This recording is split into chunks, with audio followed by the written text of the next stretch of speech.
Hello दोस्तों, next step channel में आप सभी लोगों का स्वागत है। हमारे चैनल में आपको वेरियस गवर्नमेंट एग्ज़ाम की नोटिफिकेशन के बारे में बताया जाएगा। आज हम बात करेंगे एसबीआई पीओ की नोटिफिकेशन के बारे में। तो एसबीआई पीओ की नोटिफिकेशन 18 जून को रिलीज़ हुई थी, जिसमें वैकेंसीज़ बता रखी है 1500 वैकेंसीज़ बता रखी हैं यहाँ पे, जो यहाँ पे आपका लिखा भी है join SBI as probationary officer. 1500 vacancies आई है, जो कि इस साल ज़्यादा वैकेंसीज़ आई है। तो इस नोटिफिकेशन में जो टेंटेटिव डेट्स दे रखी है वो online registration including editing modification of application by candidate, मतलब आपका 18 जून से स्टार्ट हो गया और 8 जुलाई तक ये रहेगा। लास्ट डेट आपकी 8 जुलाई रहेगी, जो कि यहाँ पे मेंशन की गई हुई है। और जो आपका पेमेंट ऑफ फीस है ये आपका 18 से ही स्टार्ट है, आपका 8 जुलाई तक है आपका। उसके बाद अगस्त 26 ये बोल्ड में लिखा हुआ है आपका फेज़ 1 जो ऑनलाइन जो प्रीलिम्स होगा आपका, वो अगस्त से लेकर सितंबर के बीच में आपका आ जाएगा, रिज़ल्ट भी आ जाएगा आपका। और जो आपका मेन एग्ज़ाम फ़ेज़ 2 होगा वो सितंबर में आपका 2026 में हो जाएगा। उसके बाद आपका जो है साइकोमेट्रिक टेस्ट और इंटरव्यू है एंड ग्रुप एक्सरसाइज, जो कि अक्टूबर और नवंबर में होगा आपका। और जो आपका लास्ट डिक्लेरेशन ऑफ फाइनल जो रिज़ल्ट है आपका वो नवंबर दिसंबर में आ जाएगा। तो ये सारी टेंटेटिव डेट बता रखी है यहाँ पे। तो एलिजिबिलिटी क्राइटेरिया इसमें बता रखा है, जो एज लिमिट है वो आपका 2026 1 अप्रैल से देखा गया हुआ है यहाँ पे। 21 ईयर्स होना चाहिए वो, और 30 ईयर्स तक वो दे सकता है एग्ज़ाम। और यहाँ पे आप देख सकते हो कब पैदा होने वाली डेट बता रखी है, उस ब्रैकेट में अगर आप आते हो तो आप भर सकते हो एग्ज़ाम। मतलब ये पता होना चाहिए 21 ईयर्स से ऊपर ही होना चाहिए, 21 ईयर्स तो होना ही चाहिए और 30 ईयर्स तक वो एग्ज़ाम दे सकता है।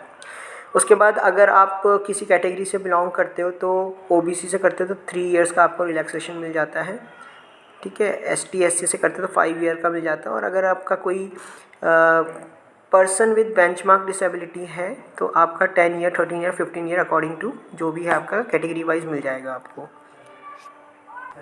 तो यहाँ पे आपको सिलेक्शन प्रोसीजर बता रखा है। तो 3 फेज़ में आपके एग्ज़ाम होंगे, ठीक है। प्रीलिम्स एग्ज़ाम होगा, मेंस होगा, फिर उसका साइकोमेट्रिक और इंटरव्यू होगा आपका।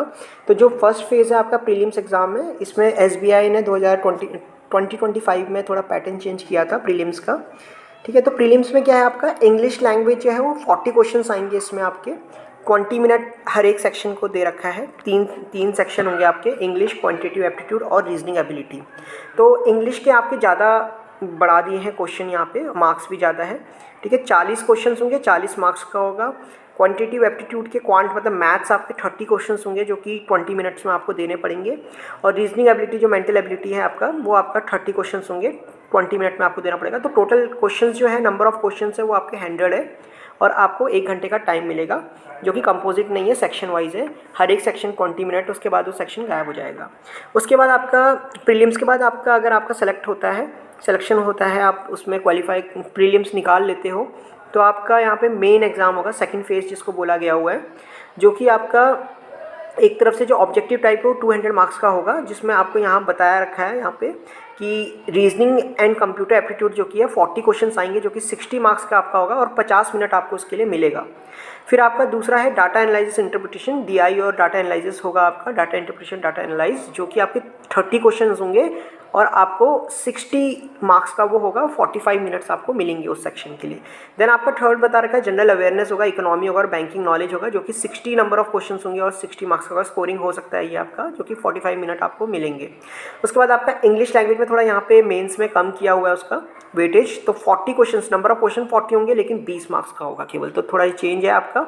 और 40 मिनट आपको इसके लिए मिलेंगे। तो टोटल नंबर ऑफ क्वेश्चन 170 होंगे और मार्क्स जो टोटल होगा वो 200 मार्क्स का होगा, 3 घंटे का पेपर। उसके बाद आपका इसी के बाद आपका डिस्क्रिप्टिव पेपर होगा, जिसमें आपको ईमेल लिखने के लिए शायद से 2 क्वेश्चंस में से 1 क्वेश्चन करना पड़ेगा, ऑप्शंस मिलेंगे आपको। ऐसी सिचुएशन एनालिसिस 3 क्वेश्चन आएंगे आपके, इसमें भी आपके 2 क्वेश्चन मिलेंगे, जिसमें से 1 आपको करना पड़ेगा, डिसाइड कौन सा करना है आपको।